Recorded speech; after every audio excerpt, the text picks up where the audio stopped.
keep it centered and ultimately pull back in that fourth quarter? It's a hard game, I think, for both teams to get into a rhythm, and this is not. Again, this is just a reflection on the game. This is not a critique of the officials. This is not a critique of the officials. I actually thought they were consistent tonight, which is all you can really ask for. I think both teams have gotten used to playing a certain way in terms of physicality, and the game was just officiated differently. And that's not to say it was officiated poorly or if it was officiated great. It was just officiated differently. And so I think both teams just kind of got stuck in that cycle of this is how we've been taught to guard off-ball screens, and there was just a lot of touch fouls tonight, and it kind of disrupted the flow, I think, for both teams. I would say you look at that game and a few things stand out. Number one, we didn't have our best stuff. I told you at halftime. Like, I didn't realize it until I woke up this morning. I wake up at 6:30 every morning. I woke up and I was like, it was like a bus had hit me. And the cumulative effect of 3 nights and 4 nights, 3 or 4 nights, getting into a city at 3:30 a.m. Thank you, schedulers, for that. But the effect of that has a toll. It has a toll on the body, and I thought we came out flat. So we responded during that second quarter. We got ourselves going. The other thing was we had stretches where we played really good and we had stretches where we played really poor. Our group is so connected right now. We were able to get back together, and there was no quitting, there was no splintering. It's a connected group. And the last thing I'll say is, I thought Rui made the 2 biggest plays of the game. Bo and I always joke, it's remarkable. He can go 8 minutes of a game, which sometimes can be 30 minutes of real time, not touch a basketball, literally not touch a ball, and then just bang a wide open 3. And he made that 3, which was huge.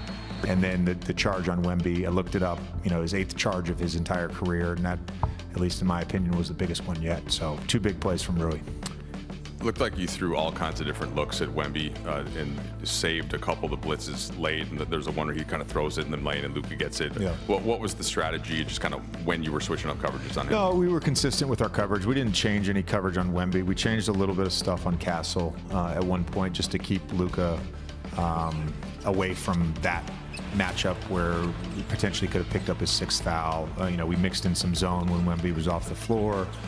We did fire one time, and Sohan hit the corner 3. But with Wemby, they did a really good job of making sure he caught at the elbow. Mitch is a great coach. He knows what we do on the side, and it's harder to double when you catch it either at the nail or the elbow. And that play that we got the turnover when Luka stole it and got fouled, that was in that mid-post area. So that's just our normal defense. Luka only shot 33%, had some turnovers. It wasn't his sharpest game, but as you mentioned, you kind of found pockets where if the game got away from you, you could get it back. What did he show you tonight in the second half, particularly with obviously missing Austin again? Yeah, I would say for him, and for the group, the word of the day is like resiliency. And I thought he showed that in the second half, playing through some foul trouble, playing through what quite honestly was a frustrating, abnormal offensive night for him. He stayed with it.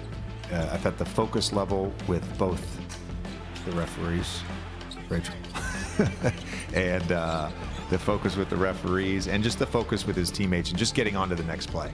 And without Austin, without LeBron, his teammates are looking to him to kind of keep that resolve and keep that positive disposition, and he was able to do that throughout the game, which, look, that's an area of growth, and I thought he was great with that tonight. So you touched on this a little bit.